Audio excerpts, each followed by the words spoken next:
जय हिंद मेरे प्यारे देशवासियों, स्वागत है आपका हमारे यूट्यूब चैनल पर। आज हम लोग देखेंगे जीके जीएस के 10 अति महत्वपूर्ण प्रश्न उत्तर जो आपके आने वाले एग्जाम के लिए काफ़ी महत्वपूर्ण साबित होगा, और यह टेस्ट सीरीज तीसरा है। तो चलिए शुरू करते हैं। प्रश्न है कि मुगमा रेशम भारत के किस राज्य से संबंधित है। आपके ऑप्शन है अरुणाचल प्रदेश, बिहार, महाराष्ट्र, असम। तो अगर आपने असम किया है तो आपका आंसर सही है। सही आंसर हो जाएगा असम। अगला महत्वपूर्ण प्रश्न देखते हैं कि मूल्य और सेवा कर परिषद द्वारा लॉटरी पुरस्कारों के लिए निर्धारित की गई समान जीएसटी दर क्या है। यानी लॉटरी पर कितना % जीएसटी लगता है। तो लॉटरी पर लगता है 28% जीएसटी और 72% आपको मिलेगा। यानी अब मान लीजिए लॉटरी आपका 100 रुपये का लगा है तो आपको 72 रुपये मिलेगा और 28 रुपये सरकार रख लेगी। अगला महत्वपूर्ण प्रश्न देखते हैं। उससे पहले आप कमेंट करके बताइए कि जीएसटी भारत में कब लागू हुआ था। अगला महत्वपूर्ण प्रश्न है कि लोकटक झील जो विश्व का एकमात्र तैरता हुआ झील है किस राज्य में स्थित है। और इस राज्य में अभी बहुत हंगामा भी चल रहा है।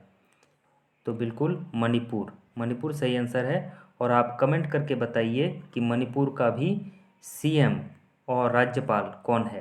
चीफ मिनिस्टर और राज्यपाल कौन है, कमेंट में बताइए। अगला महत्वपूर्ण प्रश्न है कि अविश्वास प्रस्ताव के संदर्भ में निम्नलिखित में से कौन सा कथन गलत है। पहला ऑप्शन है कि यह लोकसभा में पारित हो जाता है तो मंत्रिपरिषद को अपने पद से इस्तीफा दे देना चाहिए। क्या पूछा कि कौन सा कथन गलत है।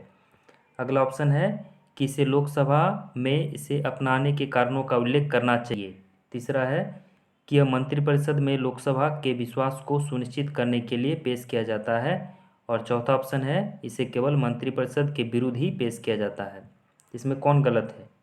तो गलत ई वाला है, 2 नंबर वाला, कि इसे लोकसभा में इसके अपनाने के कारणों का उल्लेख करना चाहिए। ऐसा जरूरी नहीं है।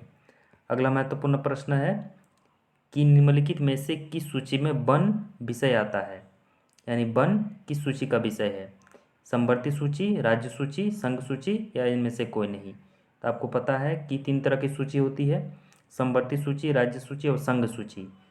संघ सूची जो होती है इसमें केंद्र सरकार कानून बनाता है। इसमें केंद्र सरकार कानून बनाता है। राज्य सूची में राज्य सरकार कानून बनाता है और समवर्ती सूची में दोनों सरकारें मिलकर कानून बनाती है। तो आपका प्रश्न था कि वन किस सूची का विषय है। तो वन है समवर्ती सूची का विषय है। देखिए यहाँ इसका आप स्क्रीनशॉट ले लीजिएगा। संघ सूची के विषय इसमें मूल रूप से 97 विषय थे, लेकिन अब इसमें 100 विषय है। जिसमें प्रमुख है, ये सब परीक्षा में बार बार पूछा जाता है कि रक्षा किस सूची का विषय है ना, संघ सूची का विषय है। सेना, अंतर्राष्ट्रीय संबंध, बंदरगाह, रेलवे, राजमार्ग, संचार, अर्थव्यवस्था, ये सब संघ सूची का विषय है। राज्य सूची का विषय क्या है। इसमें पहले 66 था, 61 हो गया, यानी घट गया, कुछ संघ सूची में शामिल कर दिया है। जिसमें इंपॉर्टेंट है पुलिस है, सार्वजनिक व्यवस्था, सार्वजनिक स्वास्थ्य और स्वच्छता, अस्पताल और औषधालय, सट्टेबाजी, जुआ, ये सब राज्य सूची में आता है। और समवर्ती सूची में क्या आता है, शिक्षा, वन। ये दोनों बहुत इंपॉर्टेंट है। शिक्षा कभी पूछता है, कभी वन पूछता है। चलिए अगला महत्वपूर्ण प्रश्न देखते हैं कि गुप्त काल के दौरान सोने के सिक्कों को निम्नलिखित में से किस नाम से जाना जाता था। गुप्त काल में जिसे इतिहास का स्वर्ण युग कहा जाता है, तो उसमें सोने के सिक्कों को किस नाम से जाना जाता था। तो अगर आपने दिनार आंसर किया है तो आपका बिल्कुल सही आंसर है। अगला महत्वपूर्ण प्रश्न देखते हैं कि निम्नलिखित में से कौन सी नदी अरब सागर में नहीं गिरती है। यानी कौन अरब सागर में नहीं गिरती है। आपका ऑप्शन है तुंगभद्रा, नर्मदा, मांडवी और साबरमती। तो देखिए इधर है इधर जो है, इधर है बंगाल की खाड़ी और इधर है अरब सागर। तो बहुत कम ही नदी है जो अरब सागर में गिरती है। अधिकतर नदियाँ बंगाल की खाड़ी में गिरती है, लेकिन इसमें 3 नदी है जो अरब सागर में गिरती है और 1 नदी है जो बंगाल की खाड़ी में गिरती है। तो सही आंसर आपका हो जाएगा तुंगभद्रा। नर्मदा भी अरब सागर में गिरती है, मांडवी भी अरब सागर में गिरती है और साबरमती भी अरब सागर में गिरती है। अगला महत्वपूर्ण प्रश्न है कि भारत में फ्रांसीसी उपनिवेश की राजधानी क्या थी।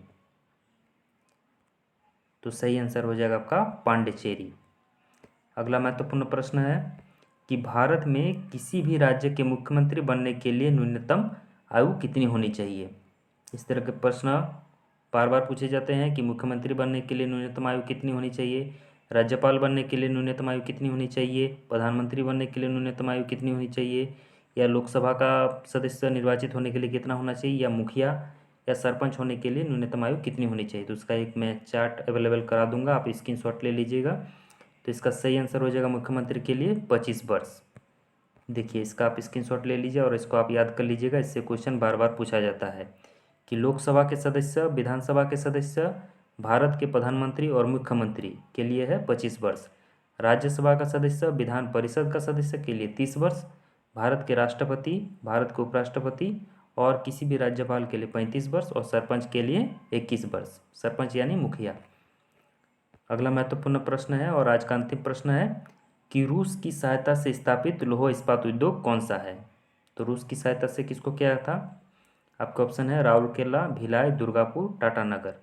तो सही आंसर हो जाएगा भिलाई। 1959 में इसको रूस की सहायता से स्थापित किया गया था छत्तीसगढ़ में। आप कमेंट करके ज़रूर बताइएगा कि आपके 10 में से कितने सवाल सही हुए। धन्यवाद मेरे मित्रों, जय हिंद, जय भारत।